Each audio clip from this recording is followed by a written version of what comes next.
the meantime, if you guys have any questions, feel free to ask. I'm more than happy to answer. Is the pit filling up any faster than they've estimated, or? No, right now it's pretty much maintaining that same level. Is it? So about 2.8 million gallons of water flows into the Berkeley pit a day. And we're right now in partnership with ARCO, we're treating about 3 million gallons of water a day.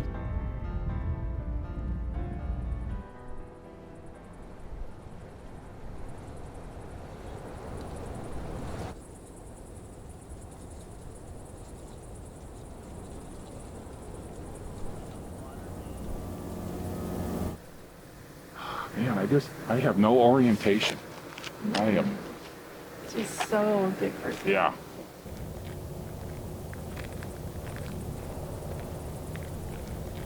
The church that I'm thinking is about a quarter mile north from that bush, going up past this berm. Remember, they push all the snow down below Mary Lou's house, and there would be huge hills.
We find all of the neighborhoods can be defined by their church because the church was the soul and the school associated with it. So you would build all your relationships in the church.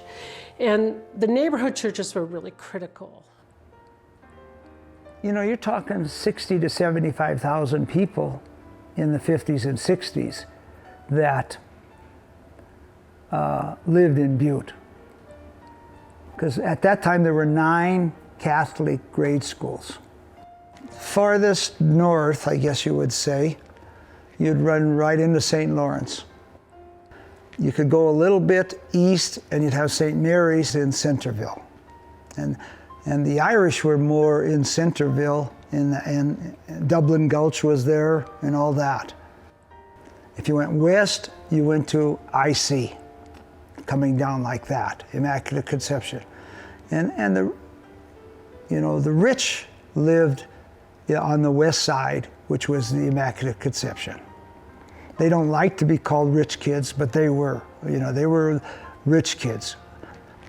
Now you're almost downtown Butte, so you would run into St. Joseph's, which is right in the downtown area. You'd run into Sacred Heart, which is in the downtown area. And then when you went a little farther south, you would run into St. John's, St. Anne's. Oh, and then, oh God, how could I ever forget that? You got Holy Savior. It wasn't uptown, it wasn't anywhere, because you had to go all the way around to get to Meaderville and McQueen. But we were different than the other 7. Holy Savior was different primarily because of the Italian neighborhood and the Croatian neighborhood.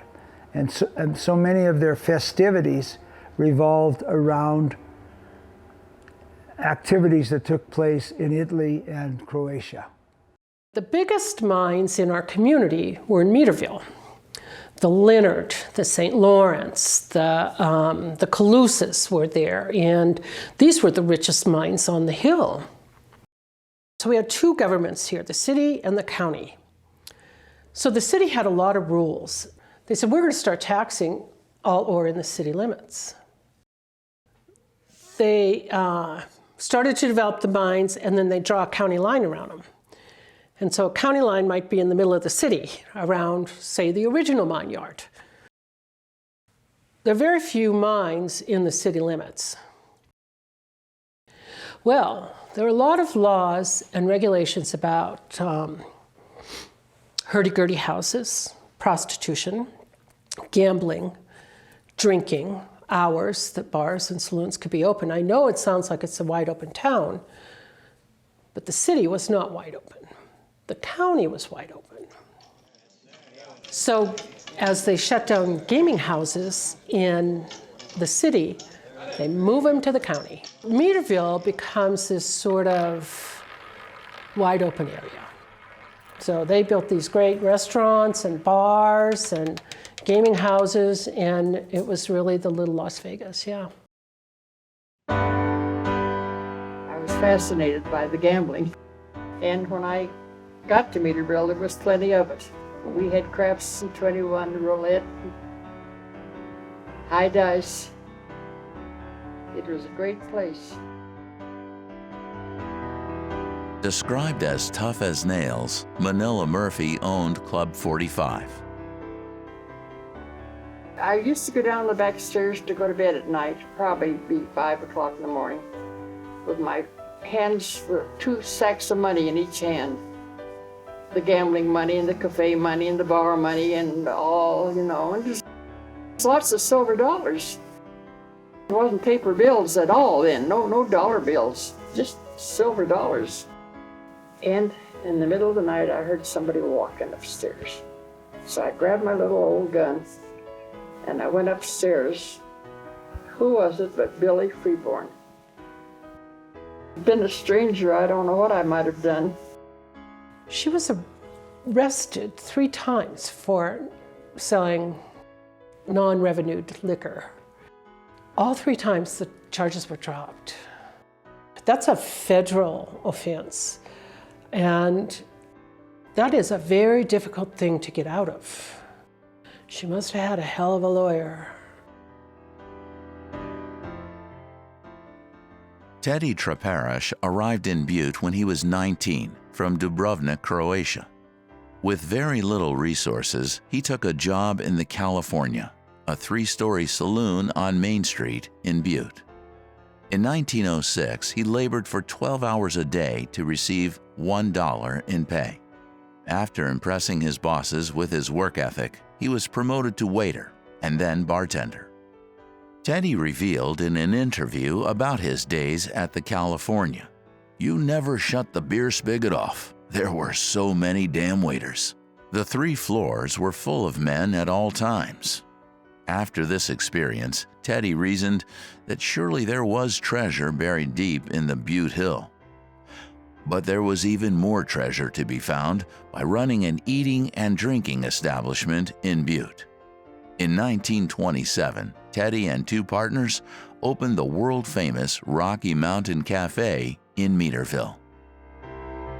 We were lucky because, you know, my dad liked to go out to eat. He had about 3 or 4 famous or fun places to go, and he loved the Rocky Mountain. They'd put a steak in front of you. You couldn't eat if you had a month to eat it, you know. The food was to die for. It was really good. And, you know, Montana beef, and it was tender. And, I mean, I've never had beef like that since I was a kid. It was not uncommon to see celebrities at Teddy's on a Saturday night. 2 world boxing heavyweight champions, Jack Dempsey and Gene Tooney, ate at the Rocky Mountain. The famous jazz musician Ted Lewis and his band performed an impromptu concert late one evening in the Rocky Mountain after performing in Uptown Butte. Anyone who had distinguished themselves in sports, the arts, or politics and was traveling across the western United States stopped in at the Rocky Mountain Cafe. We were all poor people, but they were close-knit. If someone got sick, everybody was there. If someone died, they would bring food. There'd be more food than you could shake a stick at. Gardens, you'd make stuff, you'd give it away. It was quite a little town down there. My name is Thomas Holter. I was born in Meadville in 1934.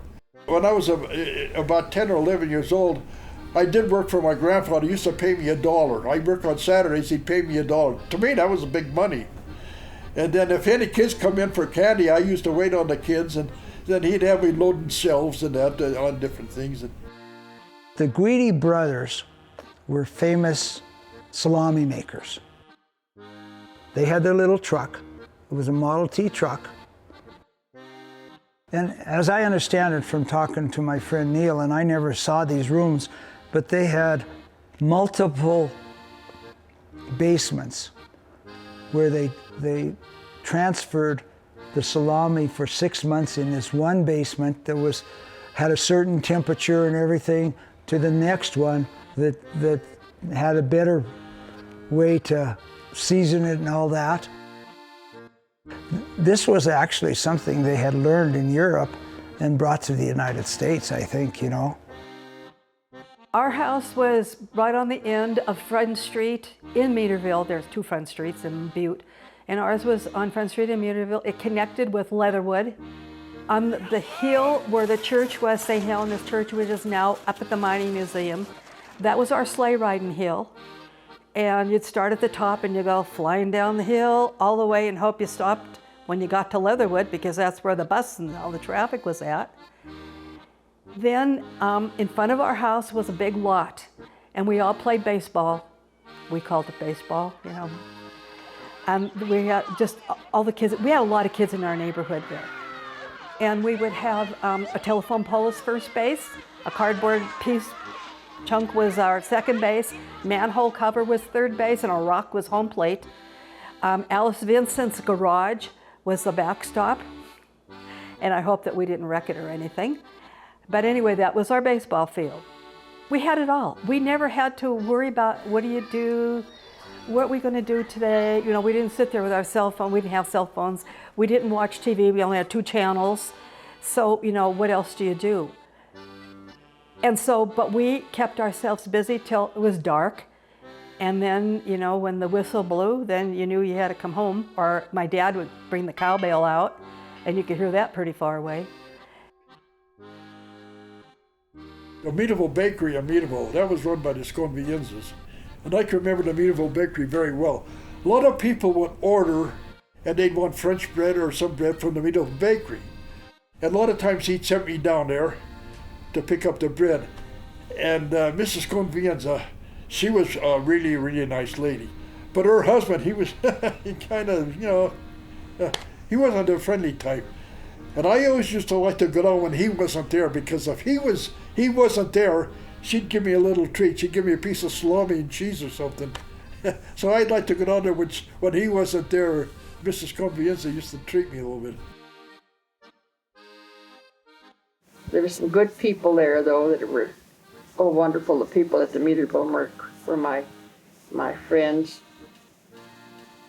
Meaderville Mercantile was a famous place for your steaks and food.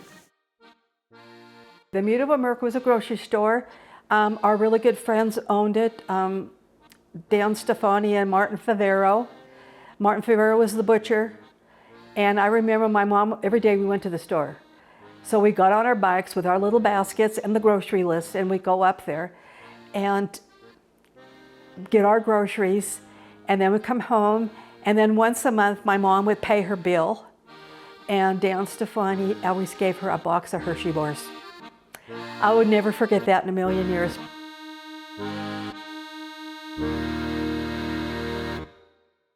Grapes are in.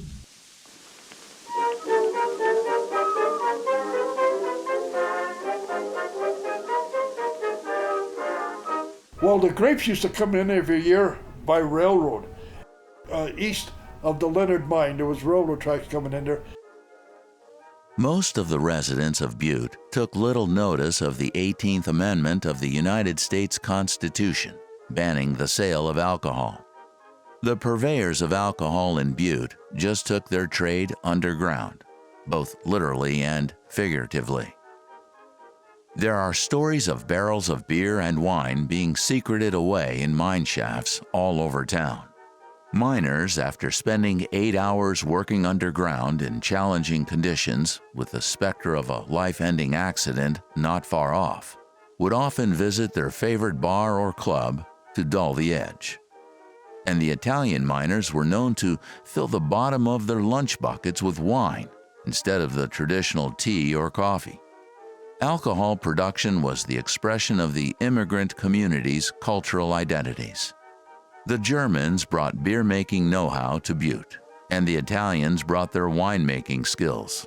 It is widely known that many stills operated in the basements of McQueen and Walkerville, making grappa. When the federal agents learned that Butte's drinking culture had changed very little after the Prohibition Amendment, they specifically targeted Meaderville to show that they meant business. Every day'll be Sunday when the town goes dry. Yeah, and Angelo played a really key role, and this was because at the time Angelo Petroni was the chief of the Meaderville Community Fire Department, a volunteer fire department. I think one important thing to remember is just how important these volunteer fire departments were for a lot of these neighborhoods. This is true in many other communities, but especially true in Butte. And this volunteer fire department was not just some group of guys who put out fires, right? I mean, obviously that's something they did, but it was also really an important community organization. If the church is the heart and soul, the fire departments, they were the community center. Nobody was praying at the fire hall. Everybody was coming together, and they were bringing food, and they were having a card game, or they were having a beer, and they were doing great projects, and they were doing really marvelous things, and they were having fun.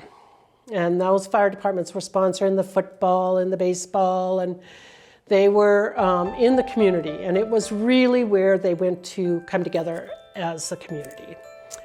And the Meaderville Volunteer Fire Department has a great reputation because they made Christmas their deal. And they would do these elaborate displays, and they would all light up and have moving parts, and in a time where it was not easy to get things to move. But you have to think about, these are all highly skilled craftsmen.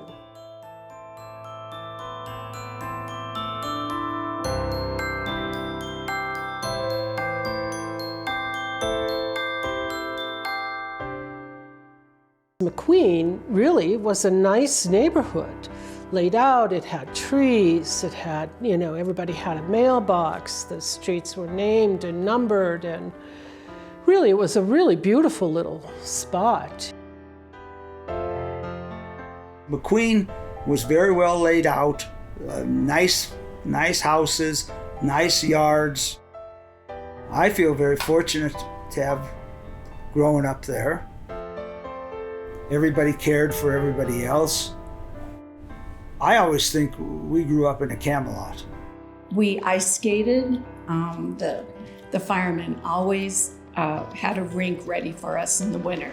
It was so nice. We played crack the whip on the ice. Do you remember that? Yes, I do. Oh my gosh, with great big long lines of kids, and you didn't want to be on the end because the idea was to, lose those people in the snowbank. So you had areas to go ride your bike for days. We used to be able to ride over to the Columbia Gardens. The greatest asset that Butte ever had is the Columbia Gardens.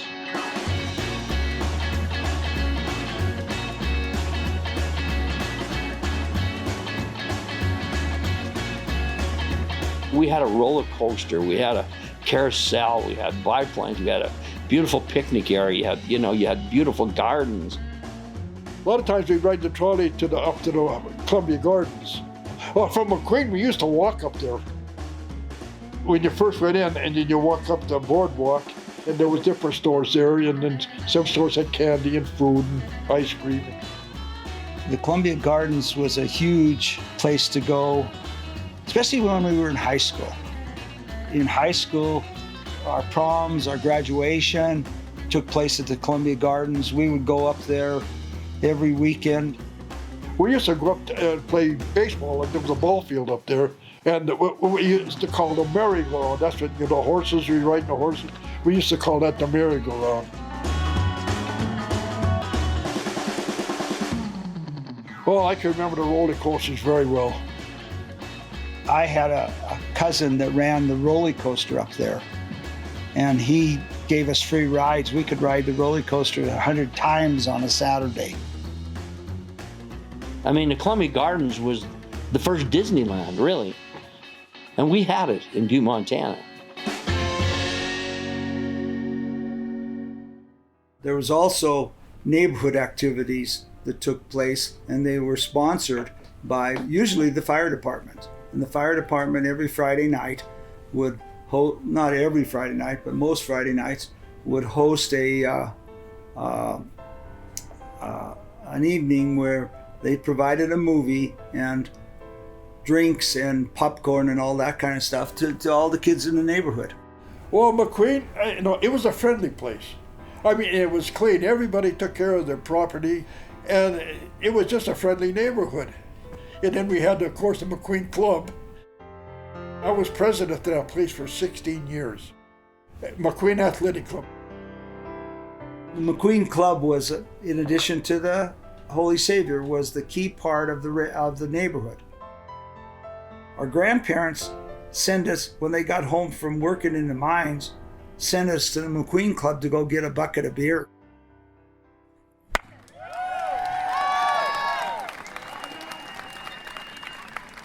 Well, we always had a baseball team. Then we had the grade school baseball team. And then, of course, you had the Copper League. Well, the Copper League team, that was like a semi-pro team. There was a lot of players from the Copper League that went to the major leagues. Like Pesty Spear, Lefty Orley, John Dudson.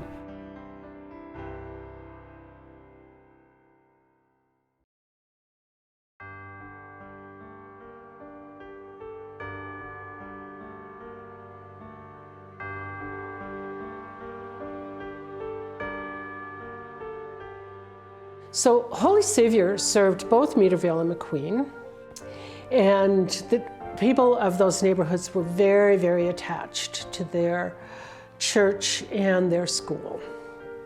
You didn't talk about McQueen or Meaderville, you talked about Holy Savior. It was a beautiful old school. There was an indoor staircase that went up to the library and the lunchroom. And all the classrooms are on the first floor. Right.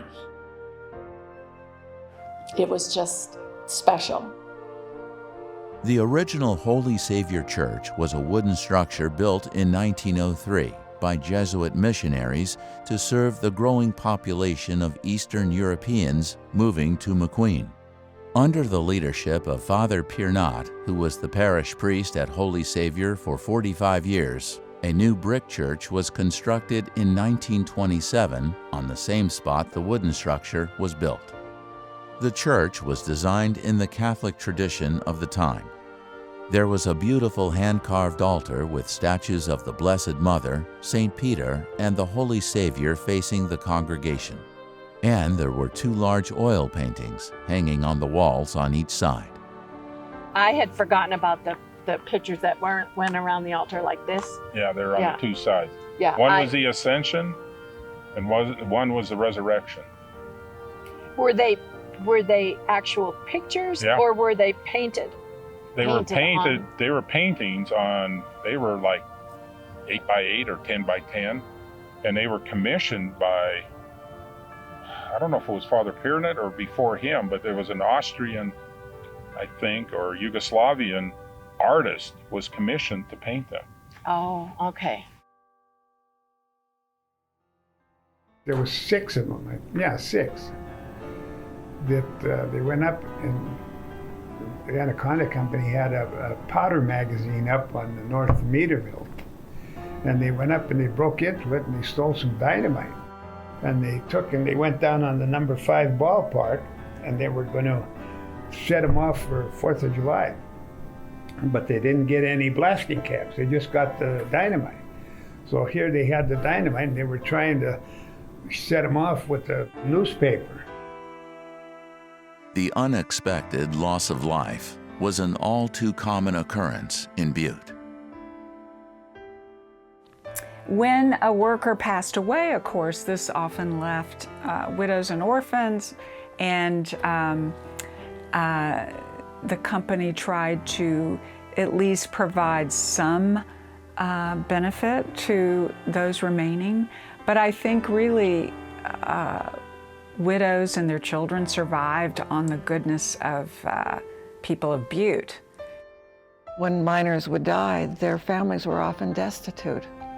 And churches, Holy Savior, somewhere where you could go and relax and know that somebody was looking after you. And then you go back into the mines.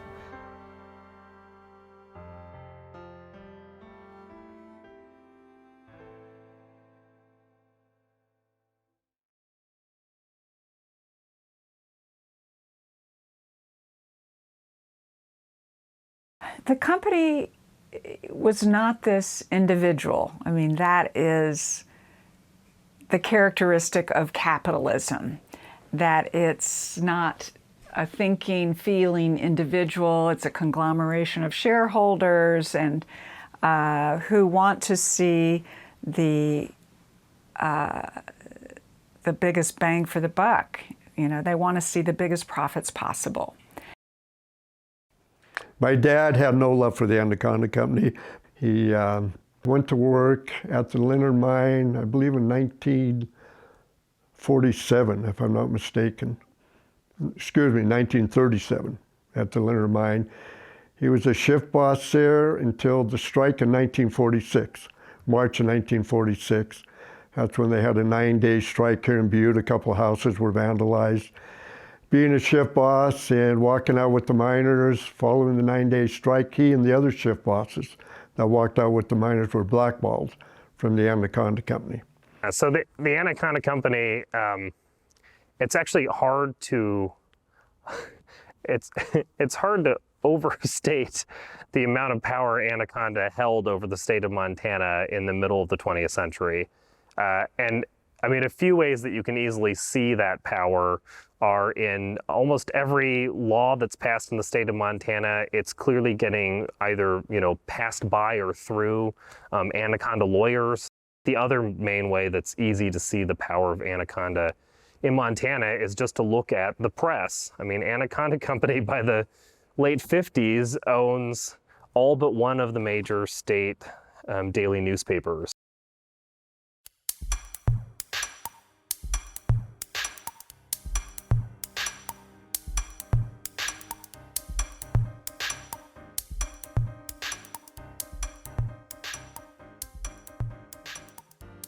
Okay, the first thing we do in underground mining is we're going to find a bar and we want to scale. And that's really just testing the rock, pounding on it, listening for hollow spots. If it's hollow, that rock's probably not attached to the other rocks, so we want to use that bar from a safe distance and pry that rock down. Big hazard underground is fall of ground, and anything that especially falls out of the roof or the back, as we call it in hard rock mining, can be fatal. So get those knocked down, and then the first thing we will do after that is we start drilling the face. So the face is the area we're going to advance, and until 1900 underground in Butte we were using hand steel. 4-pound hammer and a pointy bit of steel, or 8-pound hammer, that's called single jacking, or an 8-pound hammer and I'll hold the steel and you can swing the 8-pound hammer, and we call that double jacking. So a good 12-hour shift in Butte before 1900 in Butte granite was 11 feet of hole.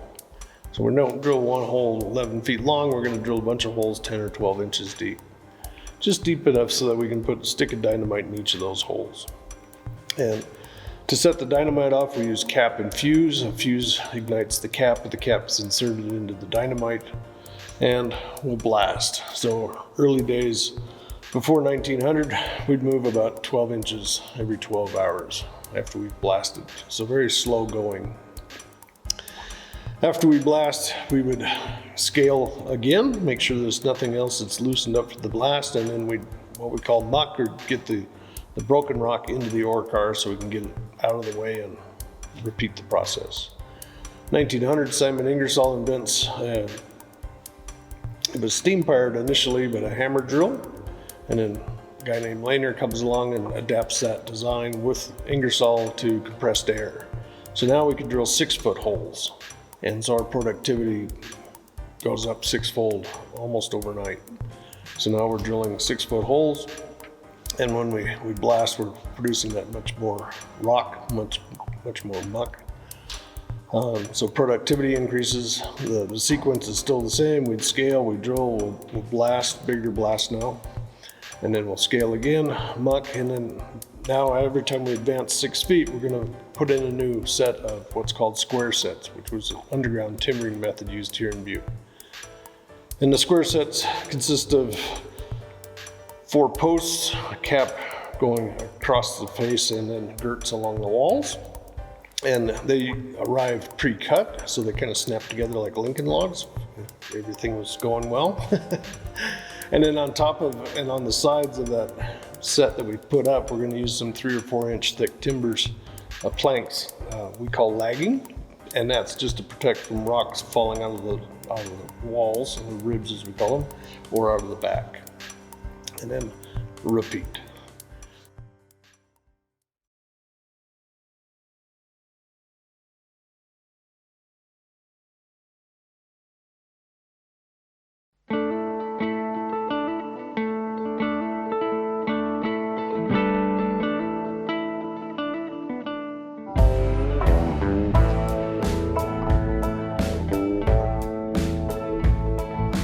He don't like breathing this way, but it's lucky he's breathing at all. 35 years in a methane cave makes your lungs all black and raw. He's got a pinch between his cheek and gum, got a pinched nerve in his neck. Rolling back and forth through the shuttle cars, he's rolling towards a nervous wreck. Way down in the hole where he earns his pay, it's dark and unforgiving. Digging this cold, digging his grave, he's dying to make a living. He is dying to make a living.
a sudden, after World War II, the ore was becoming more difficult to get to.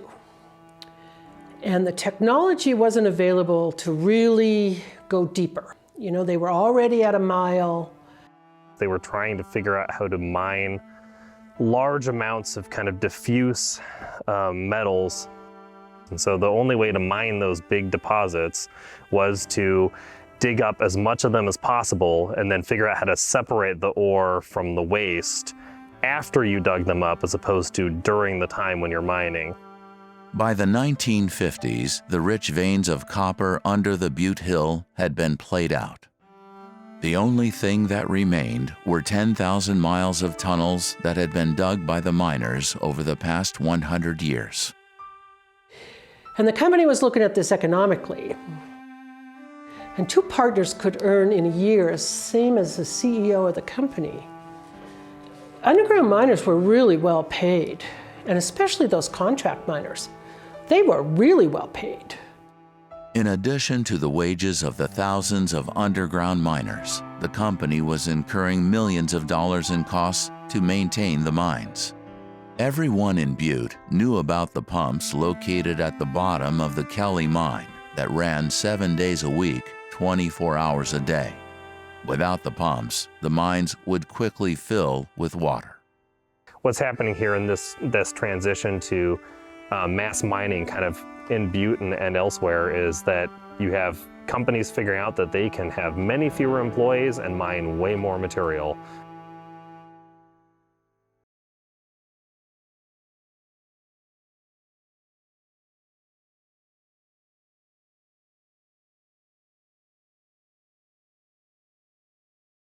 We had a person in Meterville who went behind the fence, and this was in the 46 strike, and the house was up on the end of North Meterville, and I'm down there watching.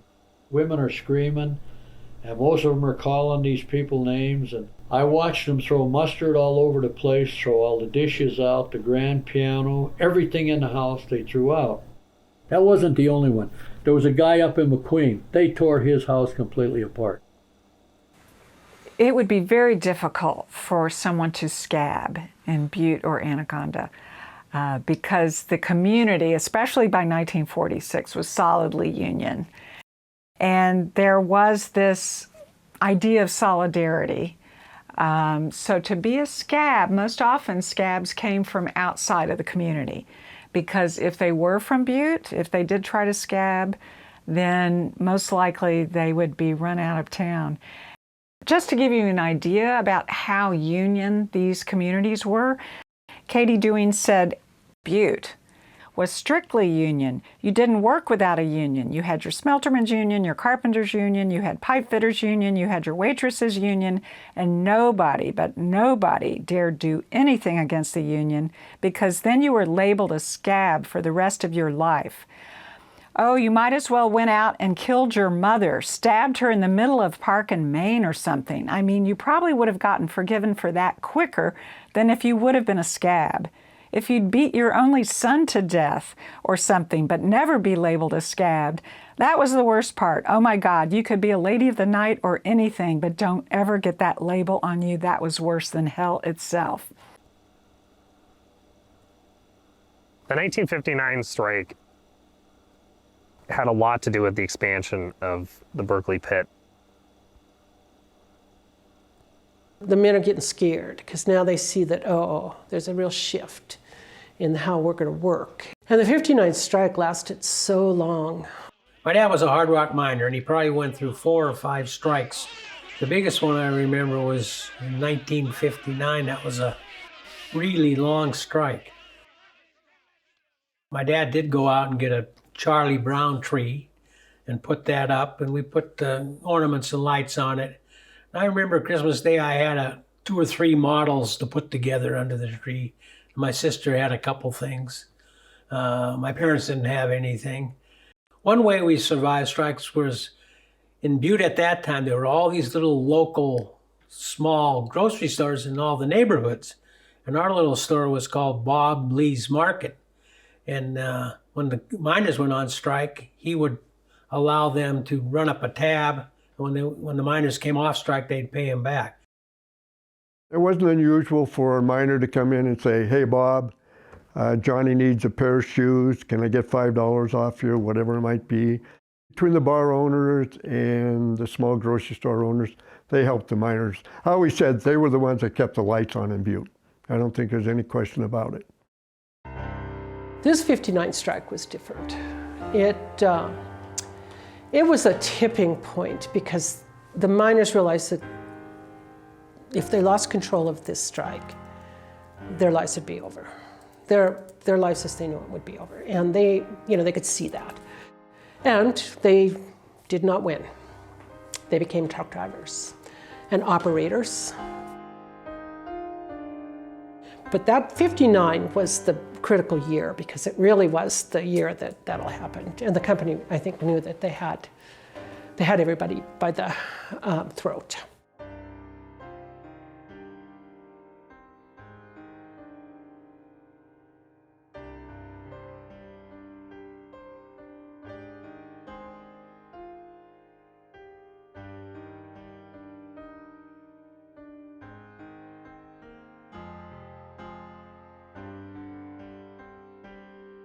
When it comes to a point in March 1960, there's a big fight over this road that leads essentially from Butte to Meaderville. The company then kind of just wants to get rid of the highway entirely, but the highway is very important to Meaderville because the highway is what brings all of the people into Meaderville for its infamous nightlife. What hurt me more than anything was the entrance to Meaderville on the old highway were about 5-6 houses, all with old women. You know, their husbands were dead. Guys worked in a mine, didn't have nothing. They didn't have even Social Security, some of them. Well, the company come down and offered them like $1,500 for their house. And I thought, well, now what the hell are they going to do for $1,500? So we kind of took a war on with the company. For him, it comes down to this road access seems like one of the few ways that the community can have a real fight with the company over what appears to be this impending doom as they are watching this open pit mine grow.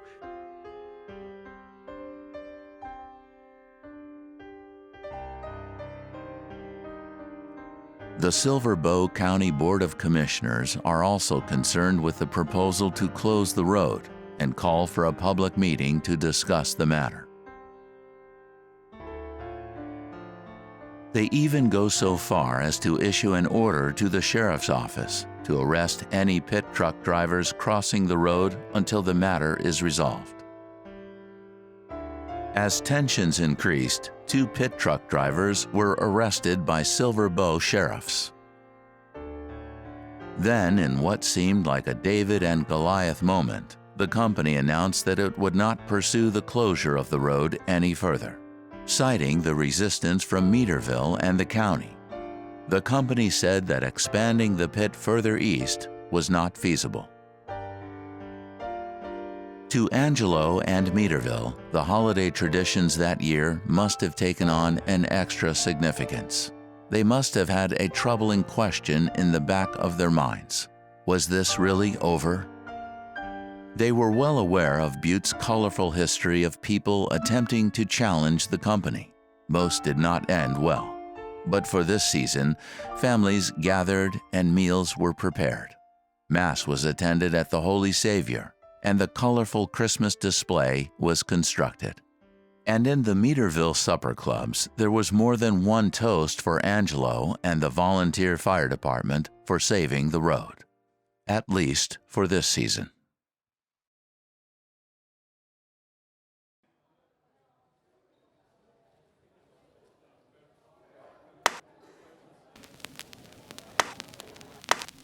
Quiet. Quiet, everyone. The committee now recognizes the esteemed mayor of Walkerville, James Shea. Thank you. Thank you, Chairman. The right of eminent domain belongs to the people. It is the right of sovereignty, and sovereignty belongs to the people. I simply ask, do we have government of the Anaconda Company, by the Anaconda Company, for the Anaconda Company? The company shifted tactics after the Meaderville Road incident. They exercised their political might and enlisted Senators McKeon, Reardon, Brenner, and Brownfield to submit a bill to the state legislature. I know it's something that my dad was thoroughly against back then, was eminent domain. Butte was split in the winter of 1961. One side, fearing job losses while the country was in a deep recession, supported the company. The other side cited the property rights granted to citizens in the United States Constitution. We went down up to Helena and talked to them up there, and we invited several of the senators and that to come to Meaderville to see the situation. The group of senators never made it to Meaderville. The company had the highway patrol intercept the group on the road to Meaderville and gave them a tour of the Berkeley pit.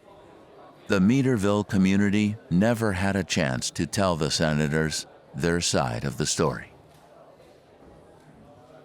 Frustrated by the lack of support by the state senators, a series of community meetings were called in the fire halls across Butte, the largest of which was in Walkerville, where Senator Reardon was asked to attend and respond to the community's concerns. Mining operations must expand both east and west of the Berkeley pit if jobs are to be provided. I don't see anything in this bill that will hurt you, the public. Excuse me, may I address the senator from Silverbow? I too want the mining industry to expand, but I object to giving up our sovereignty. Now, the Anaconda Company has gone to the legislature seeking more power for the company and less for the people. Where in this bill can I see where the rights of the people are protected? I propose a motion that you, sir, go back to Helena and kill this bill.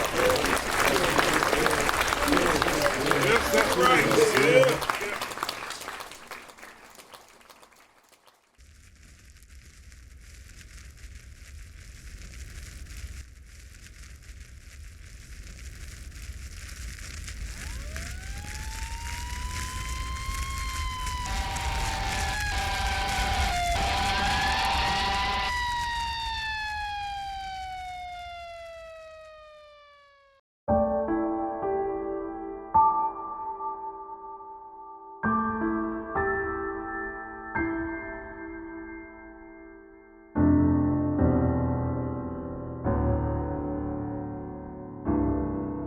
Franklin School, when it burned, my cousin Frank Ralph was up on one of the upper floors, and it caved through and he fell and got hurt really bad. He was in the hospital for a long time. I remember that fire, the Franklin School fire, because my dad fought that fire. That was a terrible fire because it was a, four-story building. That was a big building. That was a big building.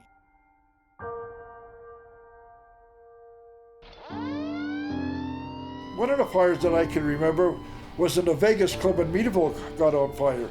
And I was driving the fire truck. Well, I pulled up, we went down the other street and I pulled up, and we parked there by a place called Manila Murphy's. And of course, we strung our lines out and we got to a fire, to a hydrant. And we were fighting the fire there. And that was a big fire, the Vegas Club, that was a big fire. I went to school this one day. We moved out in July of '65 and went to school in September. It was late in the fall sometime. And the kids that lived in McQueen that went to Central said, somebody burned your house down last night. So my mom and I, and my uncle, we went down, and the two trees, the one in front of our house and the one in front of my uncle's, was still burning because they were huge trees. Our house was gone, the garage was gone, my uncle's house was gone. But the stove that my dad cooked steaks on payday, that was still there. Our playhouse was gone. All our trees in the backyard were gone. We cried because somebody took something away from us that we lived in. It was our home. And you know, it was gone. All there was ash. And I'm just glad we got everything out of it that we needed to get out of it. But you know what? We weren't the only ones that got torched. We had the Franklin School. We had Guidi's. We had 3 on Lincoln Avenue. Oh boy, we had one on Harrison Street. Oh, and then the Meaderville Merc. Yeah, that fire at the Meaderville Mercantile was particularly devastating, and I think it's true that what happens with the Meaderville Mercantile is that, so you have to think of every Butte neighborhood at this time.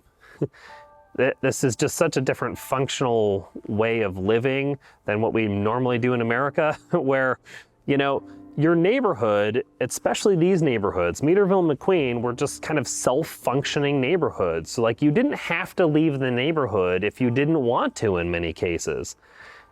Sometimes you would for work, but actually often not, right? You could usually work at the mine that was in Meaderville, right? Or work at the restaurant that was in Meaderville.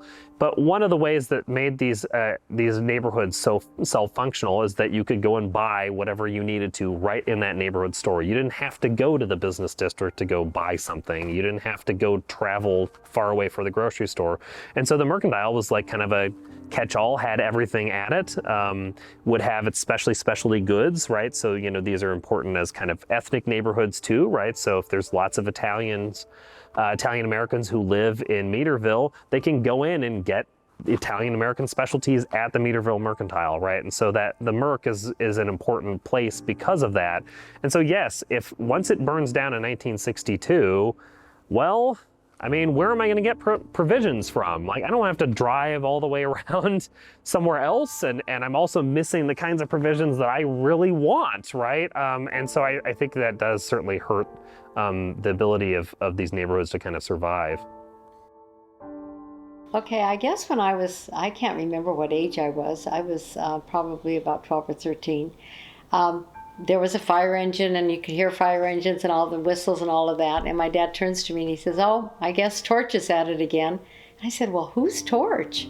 And he goes, "Oh yeah, he's the guy, he sits up at the Cheery Lounge or something on a stool, and you just go up and tell him you want this house burned down, and it's gone the next day." And I said, "Really?" And I said, "Don't they arrest him or anything?" He said, No, nobody does anything.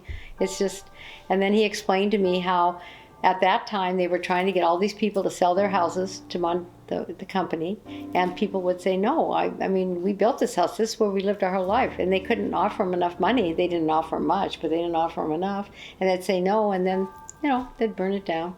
And that poor people, they had to go figure out where they were going to live. That's the way I remember it, and I remember everybody talking about it that way.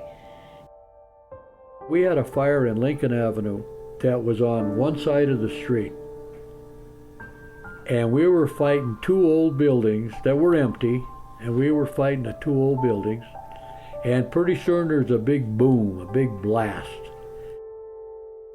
When the fire was out, we found 2 5-gallon cans in there that had fuses on them.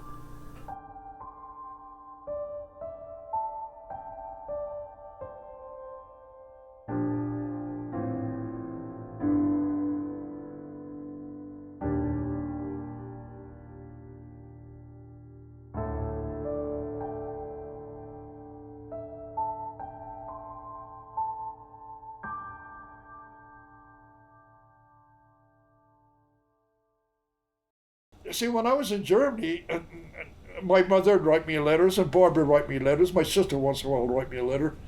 They never did mention the pit.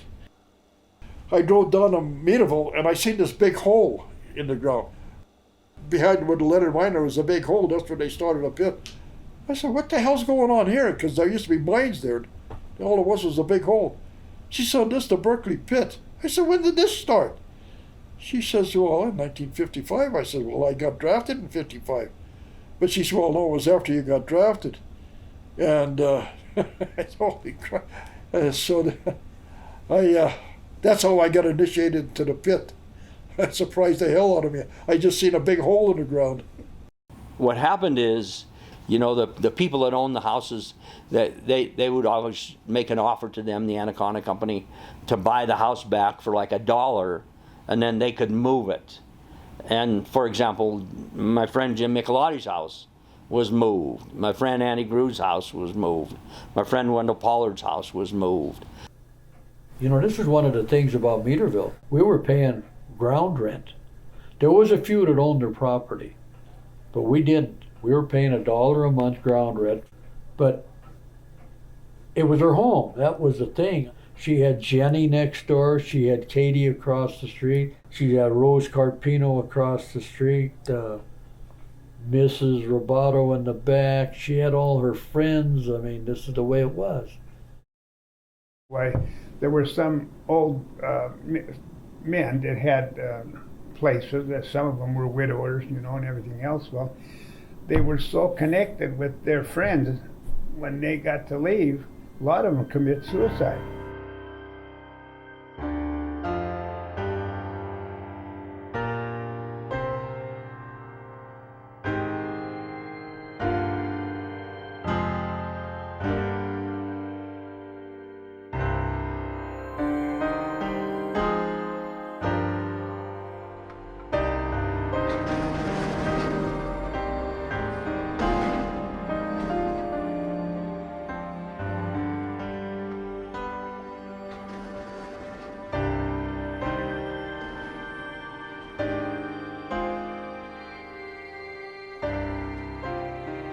It was like a bomb hit, and Mom is still living there, you know.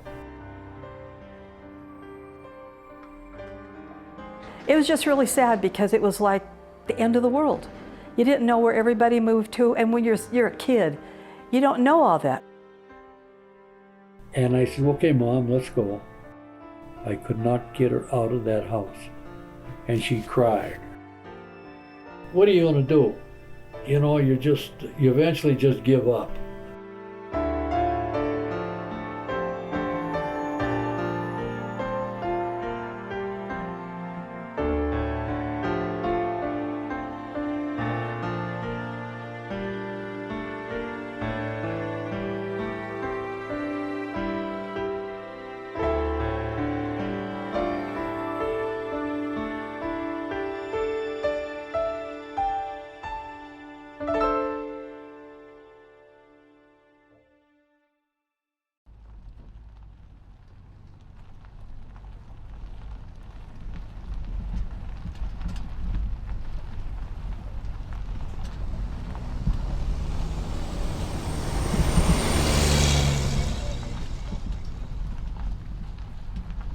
So they went up and down the road all day long while we were at school.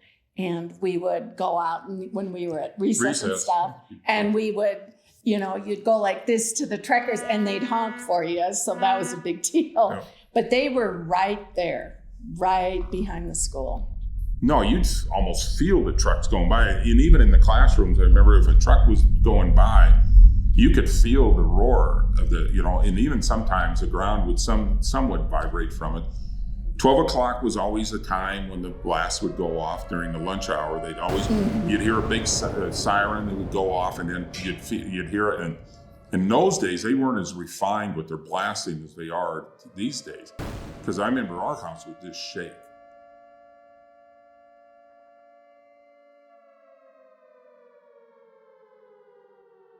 My name is William Kenneth Long, Jr., and I was born in Deer Lodge, Montana on December 30th, 1935.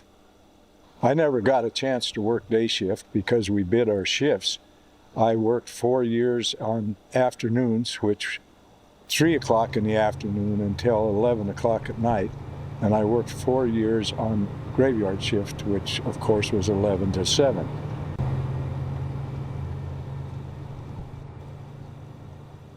If you went down into the pit, you were assigned a shovel. You would load at that shovel. The shovel operator would, we called it honk you out. He would honk on his horn once for ore, which we took to the crusher. 2 honks was leach, which was a system where with low-grade ore, they would run water down through it. And then there was the overburden, which they called waste, which was taken up and dumped at a different dump. That's what we did all day long, or all shift long, was just go to the shovels and get a load and take it to the proper dumping area. It was horribly, horribly monotonous. unless something went wrong.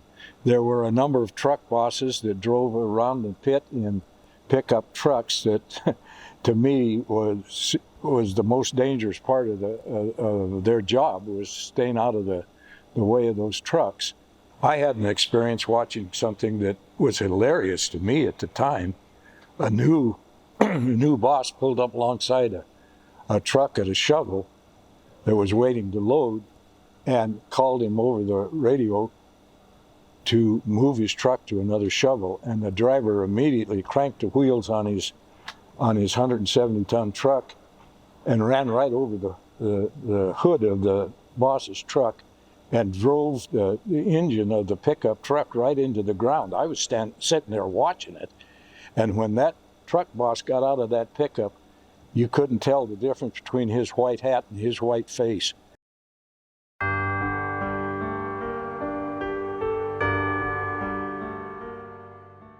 They convinced the bishop in Helena, hey, you know, we'll give you some money for this church. We'll give you some money for Holy Savior. We'll give you some money for St. Helena's. We'll give you some money for Sacred Heart, you know. We'll give you money for those. We'll give you money for those schools. But in turn, you couldn't stop it either. In turn, you couldn't stop it. And if you fought it, you know, it was going to end the community at some point.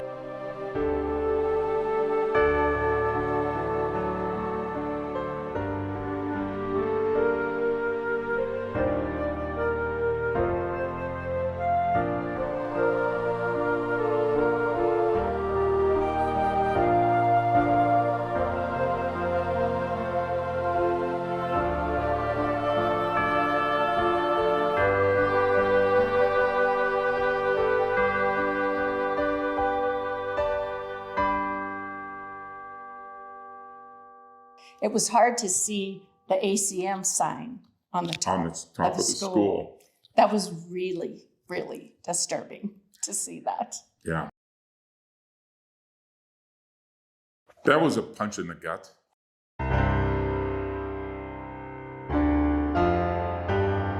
In McQueen, Anaconda also makes another new series of moves. They make some moves to, again, buy new community landmarks to negotiate with the McQueen Athletic Club that had been a long-time holdout, but once they go, then everyone else says, well, I guess we need to leave too. And then there's other kinds of moves that happen just simply because there is so much mining happening right in and around McQueen. And so when you're running into dirt and dust and dumps all over the place, in McQueen, people decide, well, maybe that's another reason why I need to move out of this place. One afternoon shift, I was directed to a shovel that honked me out as waste. I backed up to the edge of the dump where the dumpman instructed me to back to. I raised the bed of the truck and emptied it, and in my mirror I noticed that my load crashed down the side of the dump, the end of the dump, and into that beautiful brick building that had been the school at Holy Savior.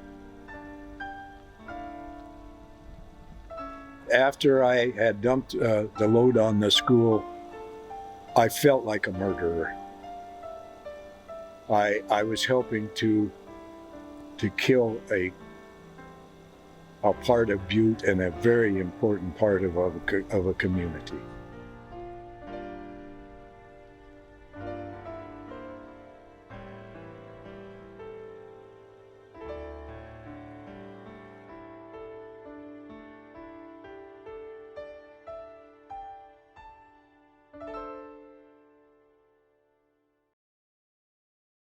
You know, there was just so many things that got destroyed. You know, absolutely just destroyed. And then when Holy Savior, they didn't even, I don't know if, I was told they didn't even take anything out of the church. I don't know how true that is. But they just buried it. They didn't bulldoze it, they just buried it. Like what happened to the stuff in the church? You know what happened to the statues and the paintings and the altars and whatever? I don't have any idea. I don't know the answer to that. Was it all worth it? No, it wasn't worth it. It wasn't worth it. If we had it to do all over again, from my perspective, I wish they never started the Berkeley pit, to be honest with you. Back in the early days, there was as many as 17,000 miners working underground in Butte, Montana. You know, now there's 350 at the, at the East Continental Pit, but you'll never have underground mining in Butte ever again. The Atlantic Richfield Company purchased the Anaconda Company properties in 1977. And basically they purchased them for $150 million. All right. And then in 1980, they closed the smelter. Within a 3-year time period, they destroyed our town. I could use some language that you wouldn't like in this thing, but they did. They destroyed our town. They destroyed Butte and Anaconda, and they should be held responsible for that. They should be held responsible for that, but they're not being held responsible for that. When they shut the pumps off, okay, believe it or not, hard to believe, but they shut the pumps off on April 22nd, 1982. 12 o'clock midnight. But they didn't tell the community for 2 or 3 days later that they'd shut the pumps off. So the underground pumps were already flooded. So you couldn't stop it. So there was no way to stop it, okay? And April 22nd is Earth Day.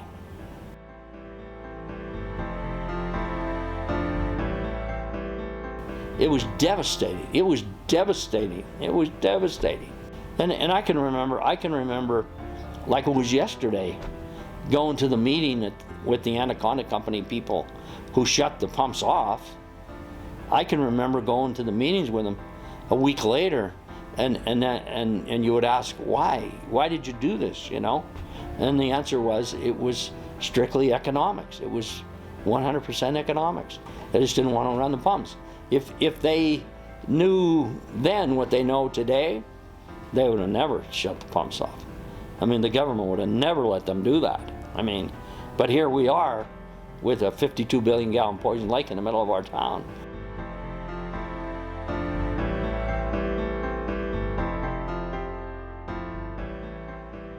And now it's time for the government and the federal government and whatever to help us. I mean, like we always say, and I always say, I do it all the time, when I give presentations or talk to people, talk to students. I mean, we provided the ore to electrify the country. I mean, it wasn't for Butte, Montana, that wouldn't happen, And we provided to establish a communication system, and most importantly, to defend this country, to build the materials necessary to defend this country during times of war. And if it wasn't for Butte, Montana, you and I might be sitting here today giving this presentation in Japanese or German. That's where you are with Butte, Montana, and that's why it's so important now that there are some things that are available through Superfund and cleanup that can help us, but it hasn't happened.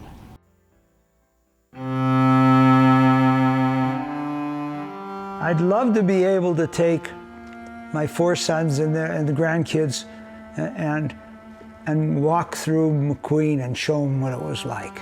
The mining operations had provided a lot of things for us. I mean, it's the richest hill on earth, and copper and everything else needs to be done. But I'd gladly go back to the 9 Catholic Gratesvilles and the neighborhoods and everything else if I could. Oh, I would love to be able to go through the school again and the church, and it would just be nice to walk through it and remember all the different classrooms, what went on, the gym. I can't show my kids where I lived, where I grew up. I can't even show my husband because it's all gone. My grandparents grew up there. I always knew my dad's mom and dad. I had aunt and uncles that lived there, and a ton of cousins and a bunch of friends. It was just special place. I can only go there in memory now. A lot of people can go back to their neighborhoods and walk around and go to the schools they went to and everything else. We that were born and raised in those neighborhoods can't do that anymore. And so I'm sad about that, for sure, because it was a special place, and I want people to know that it was a special place.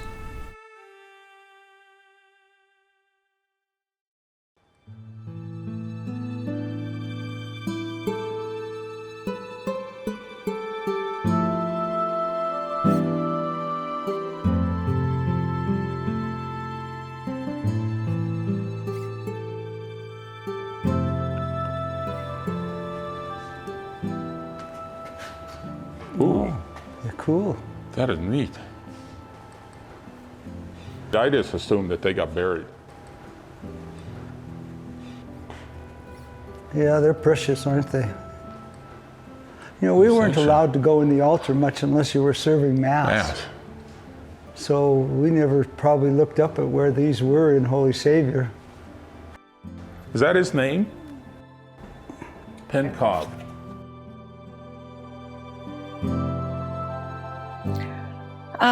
In the reading that I've done on Pencroft, he was part of a family group, a workshop. So it's conceivable that he had assistants working with him on these pieces. Around this time, he was also working on the mural series of St. Martin's in Bled. So he was, you know, he had the momentum to do these pieces. I think with a commission, it could have taken months, but not necessarily years. He was in the moment for doing major, huge pieces like this, and you know, it was an honor for him in some ways, I'm sure. And I don't know how they left the church. Yeah, who took them down? So Tommy Holter called me up shortly after our new building was built in 2010. And he said, I need you to take these paintings. And I said, oh, sure, Tommy, anything for you. And I was thinking something, you know, 4 by 5 feet, maybe at the most. And in they came. And they were like 10, 12 feet high by 10, 12 feet wide. I was shocked. When the company was ready to bury the church and the school, somehow they got moved to St. Mary's Church. And see, and then later on, Lady DeRockies, see, I helped volunteer for the Lady DeRockies for many years. And the Lady DeRockies took over St. Mary's Church, and these pictures were hanging. And for some reason, I found out that the Lady DeRockies were going to sell them pictures. And I thought, they don't belong to the Lady DeRockies. They're like hell, they're going to sell them. So I got a hold of a couple of guys. We took them down and got them on the back of my pickup, and I backed in there, and we brought them in and put them in that room. And I thought, there's no way in hell the Lady DeRockies are going to sell them, because they didn't belong to the lady. They belonged to the people of McQueen. The paintings are fascinating to me for what they say about religious art and what they say about when these were made for Butte. The resurrection scene for me is really interesting because Christ was in the tomb for 3 days. All the soldiers around him thought he was dead and gone, and you know, they finally got rid of this rabble-rouser. And like the miners going to work in the morning, being in the dark, coming out at the day, he rose again. I am of the world. I may have been beaten up, I may have been dead, I may have been down in the tomb, but I'm back and I'm strong and I'm blowing you all away. So that was, you know, this great resurrection moment. And then the ascension is something else. The ascension is, again, the dynamism of disciples of Christ, surrounding him, you know, cradling him almost. And he's going up to heaven, but he's not leaving them. Saint Peter is showing him the keys, that we still have you, and you're going to be looking down at us and protecting us. You went through an awful time. You rose, you ascended, but you're with us still.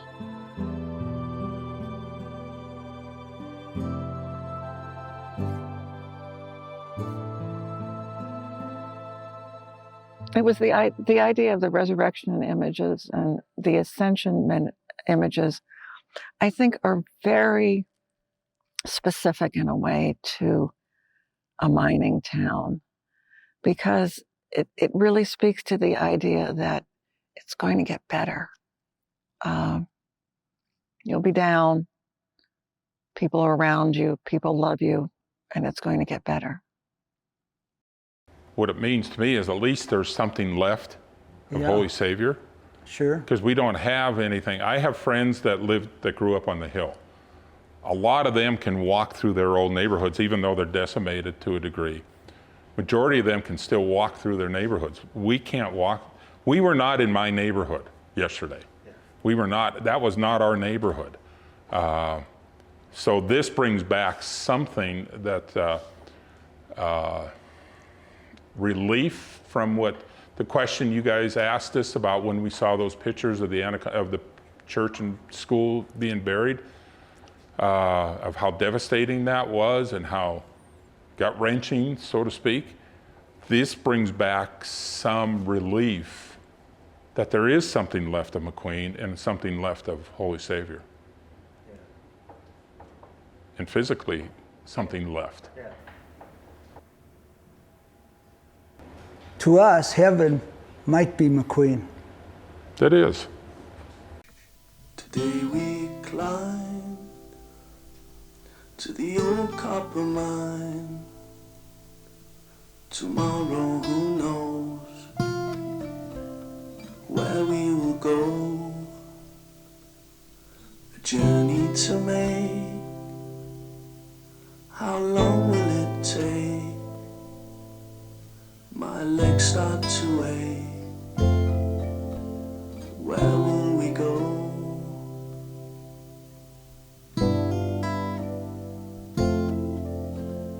God only knows. My nose starts to bleed. My head doth recede. I love Butte because it's my home. I have lots of fond memories here. Best people in the world, Butte, Montana. I love Butte because it's the world's greatest mining town. Well, I have to say what makes Butte Butte is the people. And they're unique and in every way, in that they're very friendly. Everybody cares about everybody else and takes care of everybody else. I love Butte because of the people. What makes Butte Butte? Well, it's the people, it's the food, it's the story, it's the great story. We tell a marvelous story, and we all do. You found that out. Tomorrow knows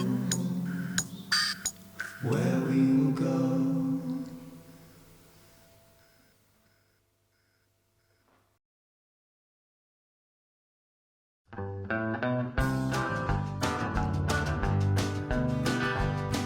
I'm leaning on a pole in the bottom of a hole north of Mary Sea. There's 7 of us soaking in the dust, 8 if you're counting me. There's Larry on the loader, Billy on the dozer, Shelly's our big shovel man. Gary's on the grade, he's really got it made, blasting with dynamite then. There's Terry in the big truck, hauling out the muck, and Daryl on the diamond drill. I've never seen finer miners, and I don't think I ever will. Having one hell of a time at the open pit mine, one hell of a time at the open pit mine. Well, I give what I got and I have what I take, trying to make a living out of Logan Lake. 8-man crew on an 8-man ship, down at the bottom of the Lornex pit. And I don't think I'll ever stop. Gonna work this pit till the day I drop. 'Cause there's Larry on the loader, Billy on the dozer, Shelly's a big shovel man.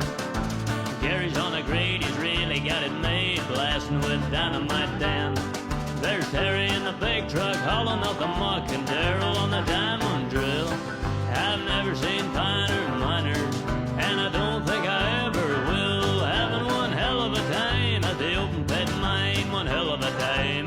open pit mine.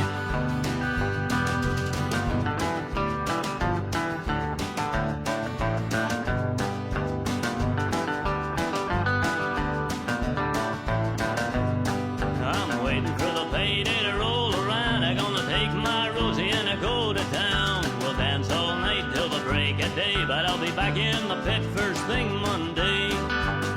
And I don't think I'll ever stop.